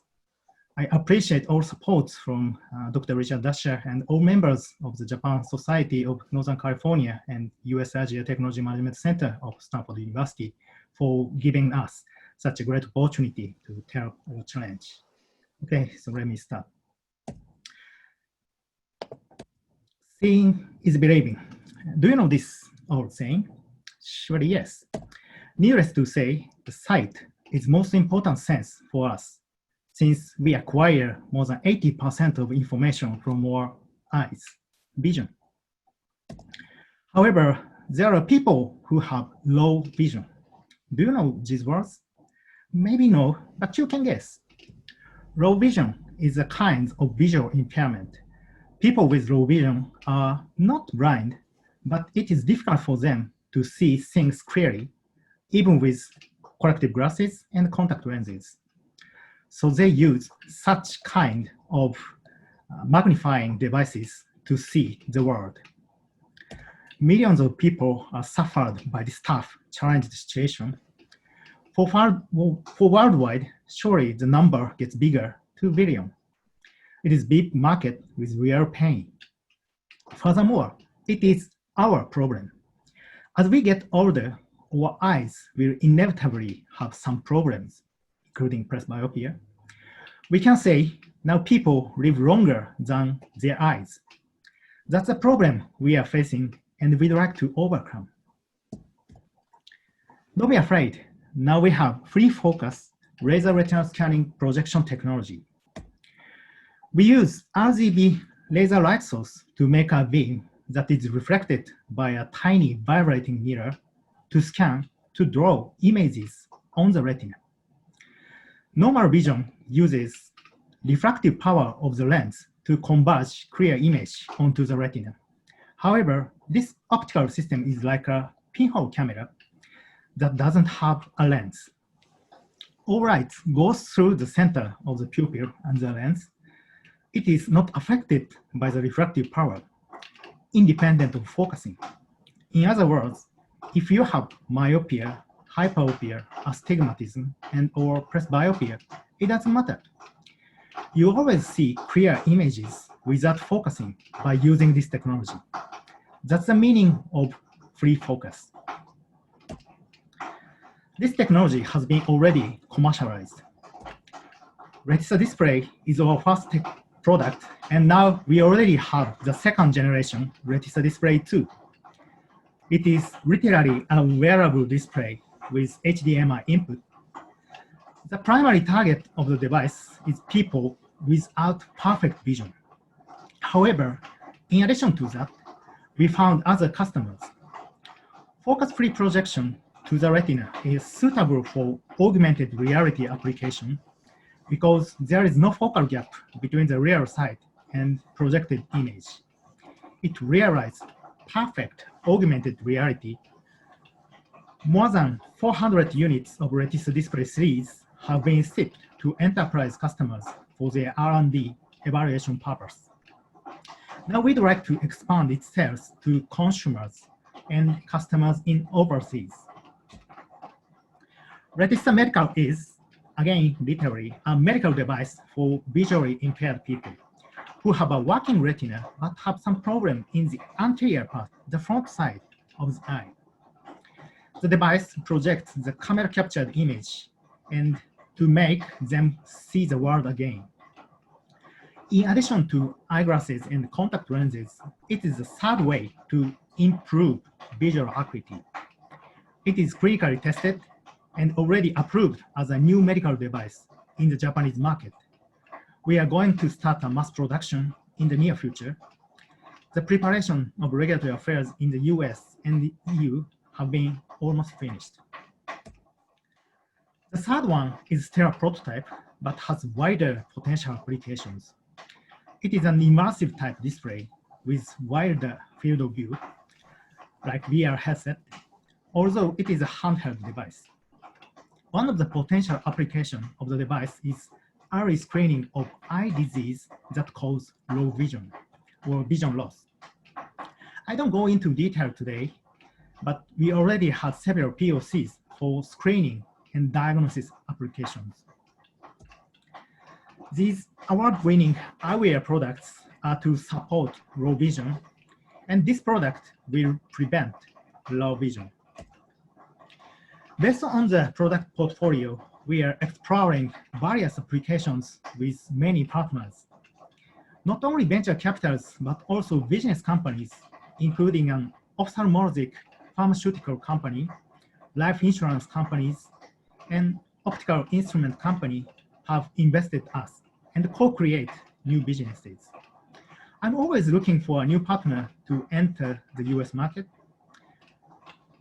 I'm sorry, I cannot do the demo like this setup. Our technology is a kind of seeing is believing, actually. Anyway, thank you for watching, and I'm looking forward to talking after this session in the breakout session. Thank you for listening.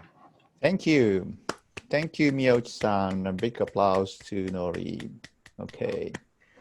I have a couple questions. First of all, you mentioned about this application as an augmented reality. So, I can wear that glasses and that put some laser in my retinas. How is this? Is it safe? How do the people will feel? Yes. So the user experience is quite similar to the other AR headset like Google Glass or something like that. So you will have floated image in your vision, and we use very weak laser, and it matches the class 1 criteria of US FDA regulation for laser safety, and of course for the international standard.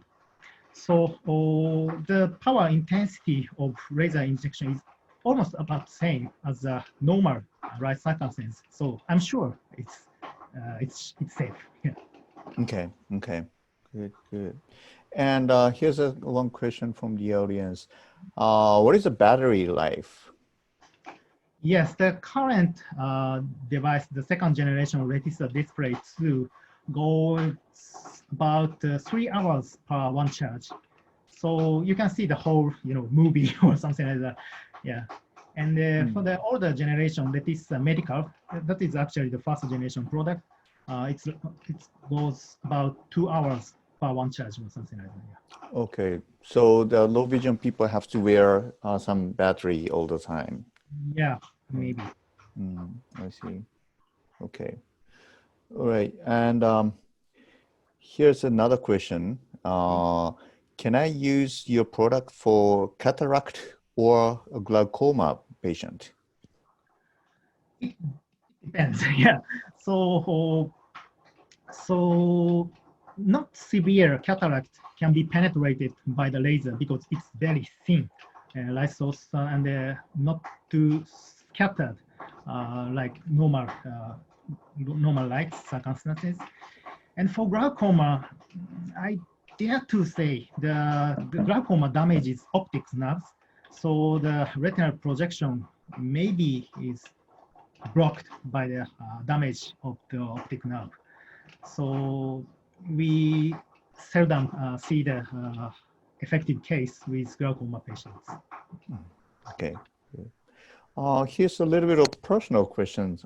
You got a doctoral degree from Tokyo University. It's not necessarily this particular field, and later on you have moved to the consulting firm. And what makes you to join this company? Why did you join? Okay, so my doctoral degree was given from the School of Science. So I was a scientist, and I did the very basic research on organic chemistry. And I was interested in how to make the technology into the real products or the impact to the real world. So that's the reason why I joined the think tank, but they called themselves as do tank, not only think, but do. And I did something on energy and transportation market with new technology or like autonomous driving or something like that. So to make a new business. So the medical devices are actually the new device in a regulated field, just like in energy and transportation. So that is a kind of connecting dots. Yeah. Yep. Okay. Good. Good. Thank you. Let me ask one more question. Using this, QD laser, can you see the far distance vision, like 1 mile away? By using an appropriate camera technology or sensor technology, you can see everything. Yeah, we not only see the visual lights, but we can see infrared, ultraviolet by choosing the appropriate camera. So it's a real expansion of ability of human. Yeah. I see. So that means that you can go after some military use or some other use. Well, that's interesting. It sounds like with the Bionic M.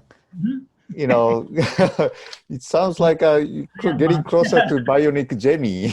Yes. All right. Okay, great. Well, thank you very much. Thank you very much, Miyauchi-san. Right. Okay, I think, as a final note, going through this, 5 startup company, one thing I realized is, so many entrepreneur is working for some each professional and excited to be in the company. Like, Kubo-san used to be in Sojitsu, the trading company. Xiaojian of Bionic M, he used to work for Sony, and then he realized he has to do something beyond Sony and do some doctorate degree at the Tokyo University. And Yamazaki-san also has an interesting career. He went to the some academic background and then move on to the school. And Masuka Ando-san, he is also in a Mitsui and trading company. So and Miyauchi-san, as we discussed, he has consulting firm and then started to join the QD laser. So I think that this year is like Satoru mentioned, it's an eco-friendly company, but also there's a lot of people who is jumping in the pool of entrepreneurs, and I'm really excited to see more of the exciting startup in Japan. Well, thank you very much, and I will pass this one to Dr. Dasher. Thank you. And thank you, Ken. It was a really exciting showcase this year. I can't wait for us to get back into in-person meetings so that maybe we can have our companies come and give us demos of their technologies this next time. To close out our plenary session, we have a couple of more brief comments. First of all, I'd like to introduce Dr. Christina Mcdougall, who is a partner with Morgan Lewis, and also say thanks very much to Christina because she agreed to donate her time and serve as a mentor in one of our private mentoring sessions that we arranged for we arranged the sessions for all of the showcase companies, but Christina helped us out in that this year, and I want to thank her. Christina, the floor is yours.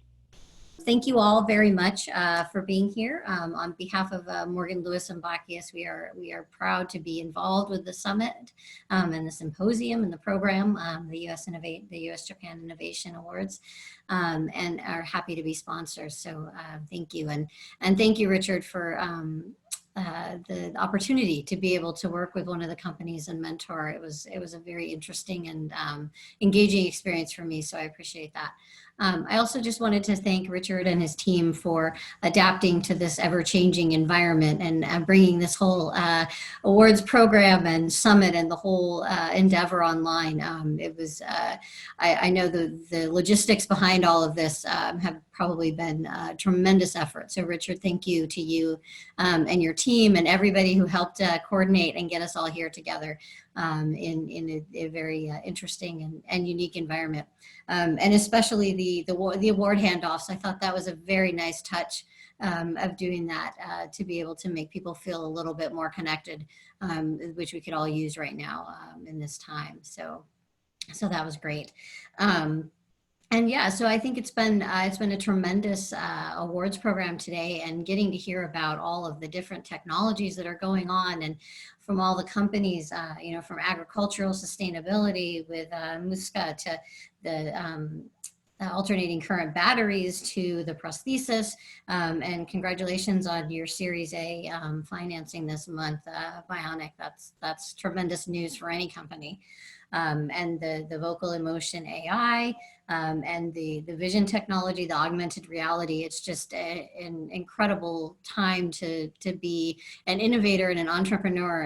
And it's so encouraging to see all of this continuing to go, and everybody continuing to be able to move forward and adapt right now during when we're all stuck in our respective homes and not being together, but still being able to innovate and find creative ways to move things forward and to help individual people, to help the planet, to help society as a whole. It's a tremendous, it's tremendous to see, and it's been a pleasure to be part of and to be a sponsor. So thank you again, Richard, and thank you for everybody that I've met over this time, and for all of you who have called in today and listened to the presentations. I hope that they've inspired you and that you've learned from them, and that everybody walks away from this feeling engaged and excited about the future, and the future of entrepreneurship and the future of innovation. Christina, thank you so much. And thanks to Morgan Lewis for your sponsorship. I want to mention to everybody that your colleague, Nancy Yamaguchi, is going to be hosting the breakout room for Morgan Lewis when we move into the breakout session very soon. And Nancy's going to run her session in Japanese as well. So that session will be in Japanese language for those who want to join it. Please chat to Kimberly Williams. I've been sending out this chat instruction throughout the meeting today. Thanks very much, Christina. Thank you, Richard. And we would also like to ask Mr. Ed Hayward, the Director of Staffing for Pasona Incorporated, to give us a few words as one of our sponsors. Ed? Yes, thank you. And I will move. I know everyone wants to get into the networking session, but I'm excited to be able to talk to you. Let me my screen here really quickly. I want to tell you just a little bit about Pasona to start off with. So Pasona North America was established in 1985 and has 10 offices across the United States.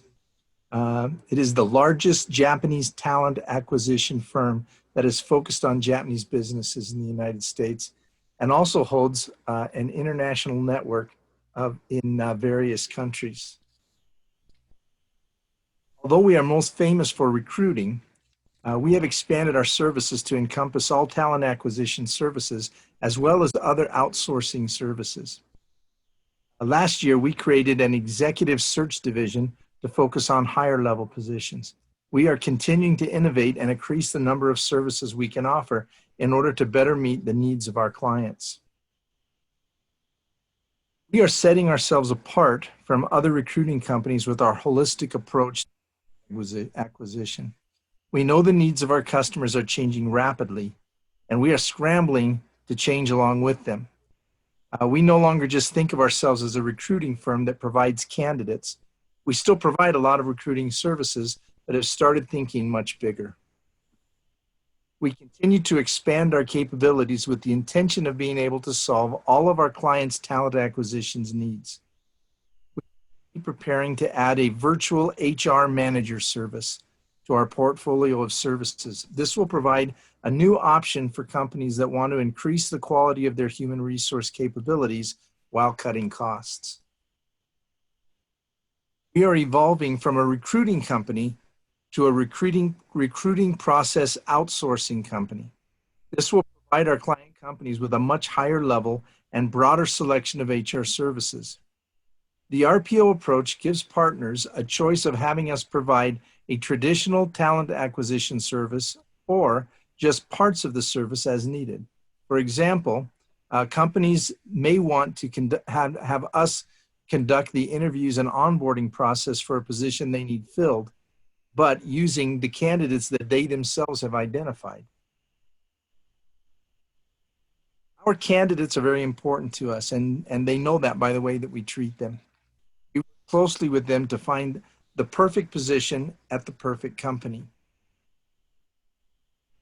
As far as our customers go, we aren't just a vendor to our clients. We are their partners. We try to provide them with whatever they need to succeed in the North American market. Some of our partners are large corporations that want to reach the next level. Other partners are small startups just getting a foothold in the U.S.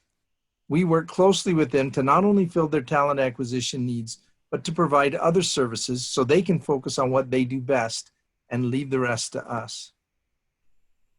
You might hear a P&A employee, a Persona North America employee, tell a partner that their problems are our problems. This is our mindset. We are dedicated to helping all of our partners overcome challenges and realize the successes in North America that they came here to achieve.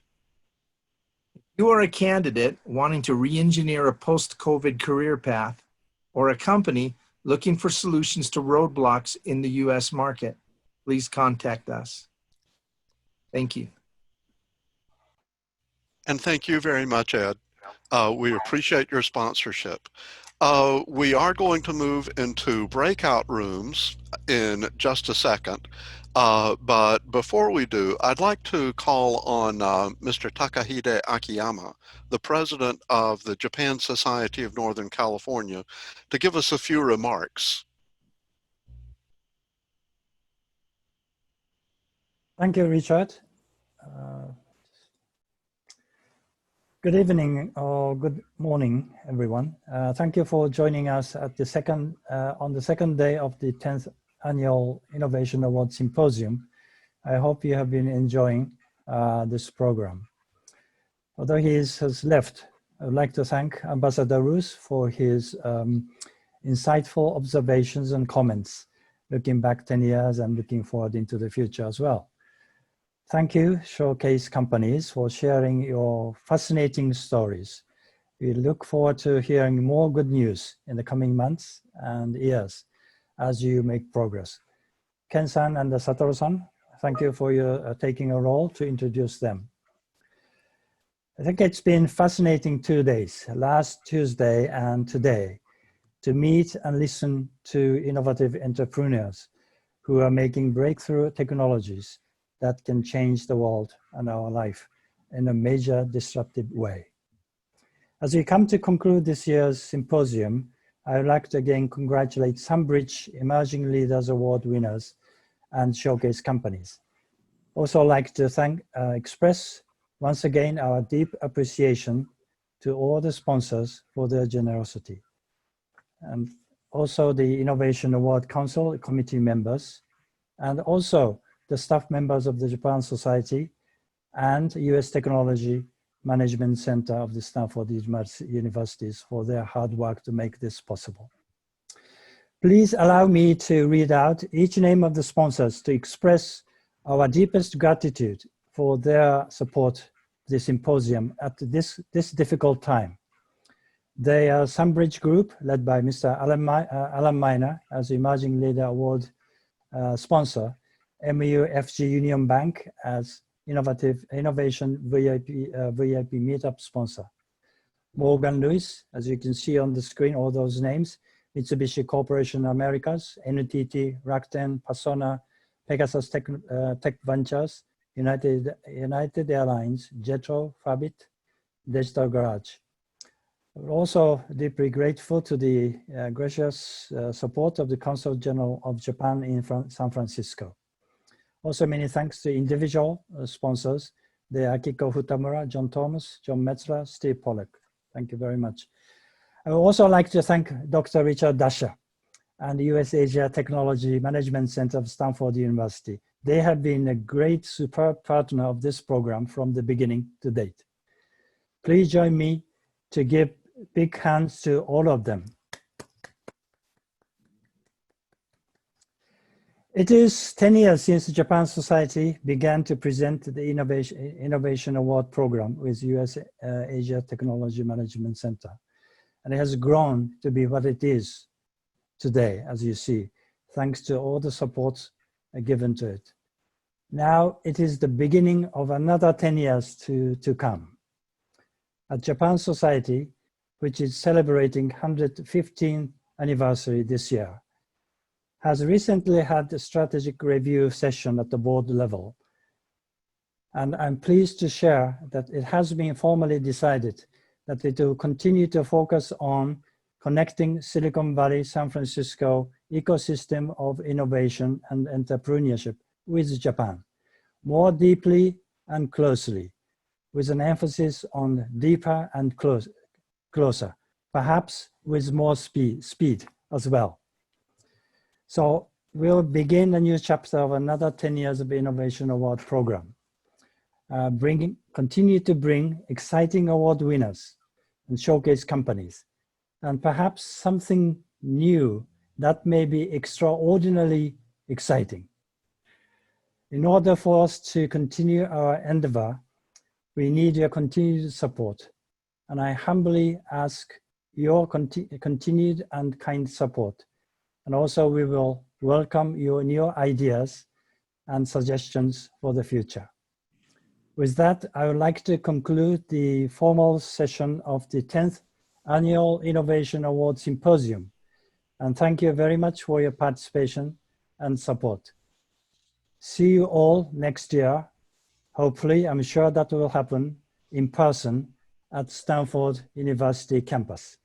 Thank you very much. Richard, back to you. And Takahide, thanks to you. And actually, some people will see you in the next few minutes because you're going to help facilitate one of the breakout rooms.